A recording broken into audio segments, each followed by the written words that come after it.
Babe ngebohong sama saya. Minta maaf. Ngebohong. Dia bilang ke saya dikasih warisan cuma 200.000. Terus Bapak sudah ada yang bantu siapa aja? Nggak ada yang bantu. Sampai sekarang? Udah dapat motor, Bapak jangan hilang-hilangin. Buat anak gitu. Ya pokoknya kan motornya sama Bapak gimana sih? Bapak sudah berapa hari sekarang nggak usaha? Udah 4 hari. 4 hari. Sehari Saya mau nangis Pak, belum pembayaran, belum ada barang kontrak. Oh, belum bayaran apa? Bawa sekolah. Bayar sekolah. Oke, bayar sekolah berapa? Sekitar 1,5 juta Pak. Kok gede banget?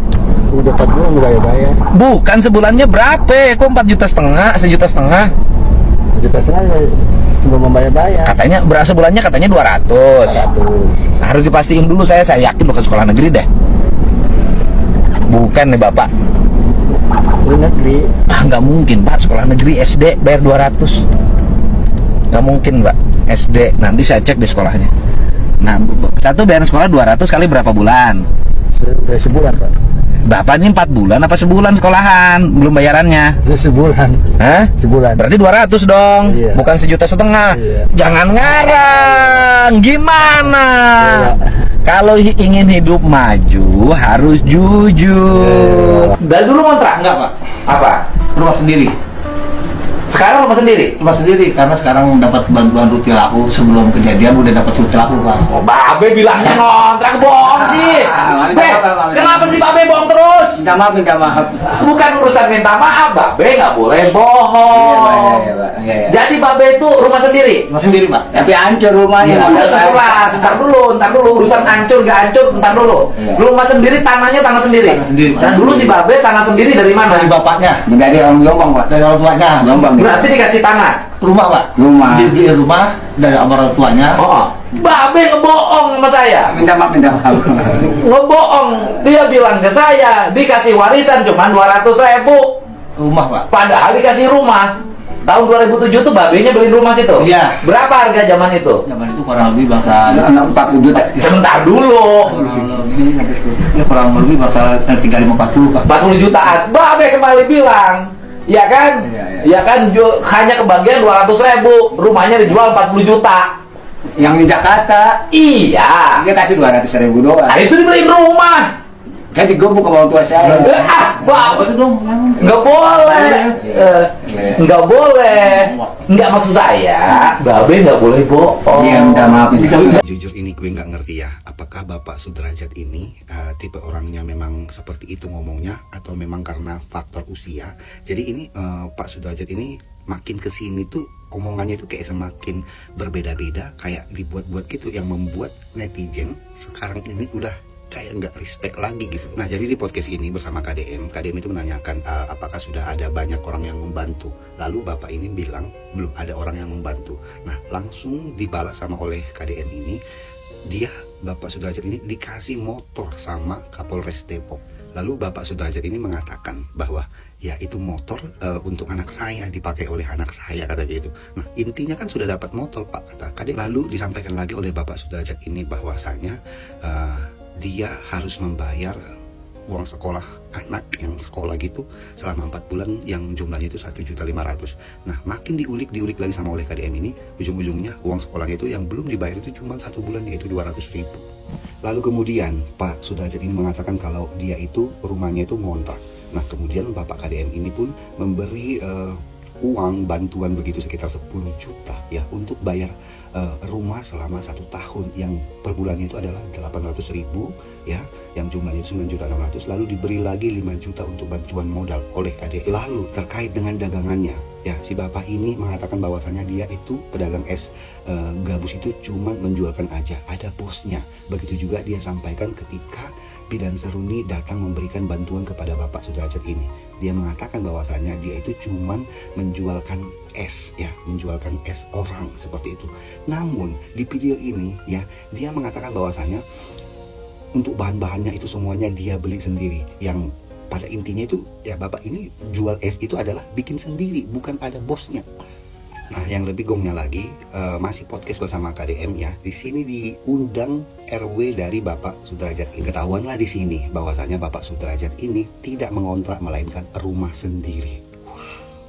Gubernur Jawa Barat Deddy Mulyadi atau KDM meluapkan kemarahannya saat bertemu dengan Sudrajat, pedagang es gabus yang sebelumnya viral karena mengaku mendapat intimidasi dari oknum aparat. Emosi KDM memuncak setelah menemukan sejumlah keterangan Sudrajat yang dinilai tidak sesuai dengan fakta di lapangan. Awalnya KDM bersimpati karena mengira Sudrajat hidup dalam kondisi serba kekurangan. Namun setelah melakukan verifikasi langsung ke lingkungan tempat tinggal Sudrajat di Bojonggede, Kabupaten Bogor, terungkap bahwa yang bersangkutan memiliki rumah pribadi dan pernah menerima bantuan rumah tidak layak huni atau rutilahu. Ketua RW setempat menegaskan rumah tersebut bukan kontrakan melainkan milik sendiri yang dibeli oleh orang tua Sudrajat sekitar tahun 2007. Fakta ini membuat KDM semakin kecewa.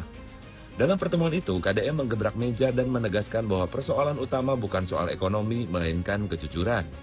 Ia juga menyoroti pengakuan Sudrajat yang sebelumnya mengklaim hanya menerima warisan uang Rp200.000 padahal orang tuanya telah memberikan rumah. Sudrajat pun berulang kali meminta maaf dan berdalih rumahnya sempat rusak parah. Namun penjelasan tersebut dinilai tidak cukup untuk meredakan kekecewaan KDM. Halo guys, ini ada lagi nih Pak Sudrajat yang jualan es gabus. Itu setelah ketahuan bohong ke KDM, ini Pak Sudrajat mengeluh dikasih motor oleh polisi. Dia bilang begini, saya mintanya mobil buat jalan-jalan. Ini kasusnya Pak Sudrajat, ini mirip sekali dengan Agus, korban penyiraman air keras yang dulu sempat viral. Waktu itu publik juga simpati, donasi terkumpul sampai 1,5 miliar untuk pengobatan Agus. Tapi belakangan muncul masalah uang donasi juga sepenuhnya bukan untuk pengobatan ya, tetapi untuk kepentingan keluarga. Akhirnya netizen marah dan kecewa. Bahkan muncul petisi agar donasi dikembalikan. Untuk kasus Pak Sudrajat ini polanya sama ya, awalnya simpati besar. Penjual es gabus ini, ia kedapatan berbohong kepada KDM soal kondisi hidupnya. Pertama soal biaya sekolah ya, awalnya disebut menunggak 1,5 juta. Setelah dicek itu, ternyata sekolahnya negeri dan gratis ya. Dan ternyata hanya sekitar 200.000. Ia juga mengaku ngontrak rumah. Padahal menurut RW setempat, rumah itu milik keluarganya sendiri. Nah, karena ceritanya tidak konsisten, KDM akhirnya tidak memberi bantuan uang secara langsung, tetapi disalurkan melalui bantuan ke pihak terkait. Nah, selain itu juga dalam acara di Trans 7, Pak Sudrajat juga mengeluh dikasih motor. Mintanya apa? Mintanya mobil. Buat apa? Buat jalan-jalan. Nah, jadi kesan-kesan yang muncul itu tidak bersyukur ya, udah dikasih bantuan kok tidak bersyukur gitu. Makanya kemudian simpati publik pun berubah, yang dulunya simpati menjadi hujatan. Di komentar-komentarnya banyak banget, kenapa nggak sekalian aja minta pesawat terbang gitu. Jadi memang seperti itulah, kalau kita tidak bersyukur atas apa pemberian dari masyarakat, dari netizen, maka ya mungkin konsekuensinya pasti akan ditinggalkan dan empati itu hilang ketika kebaikan diabaikan dan tidak dihargai. Begitu ya guys. Jadi ini kasus-kasus akan berulang lagi kalau memang yang diberi donasi itu tidak bersyukur. Jangan buru-buru memilih sekutu sebelum lo tahu seluruh ceritanya. Kali ini gue akan membahas kembali tentang kasus Pak Sudrajat, penjual es gabus yang mengajarkan kita dua hal besar tentang menjadi manusia. Yang pertama, siapapun yang punya jabatan dan kekuasaan tidak pantas menyakiti orang lain, apalagi merusak sumber rezekinya. Jabatan bukan alasan untuk merasa paling benar. Titik. Oke? Yang kedua adalah, ini yang jarang dibahas. Empati dan simpati kalau tidak dibarengi adab bisa berubah jadi ladang aji mumpung. Beberapa hari kebelakang gue mengikuti nih berita es gabus dan bahkan bikin VT tentang Pak Sudrajat. Tapi pas kemarin saat gue nontonin wawancaranya beliau dengan KDM ya, sejujurnya gue tuh kayak tepok jidat dan mengelus dada. Lucu deh ketika dia meminta motornya diganti sama mobil karena buat jalan-jalan keluarga. Ya nggak salah sih, namanya juga ekspektasi. Tapi jadinya masyarakat melihat ceritanya tidak sesederhana korban versus penindas. Di titik ini kita belajar satu hal pahit. Uang dan simpati bisa mengubah sikap manusia.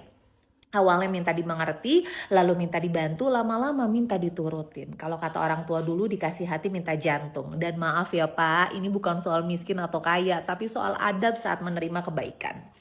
Empati tanpa batas bisa disalahgunakan. Simpati tanpa nalar pelan-pelan bikin orang kapok menolong. Jadi di zaman digital, tidak semua yang tampak tertindas benar-benar tidak salah, dan tidak semua orang yang diserang otomatis paling benar. Pelajaran sederhananya, jangan cepat memihak, lihat ceritanya utuh, dan jaga adab di posisi apapun kita berdiri. Karena yang paling mahal hari ini bukan uang, tapi karakter. Selamat datang di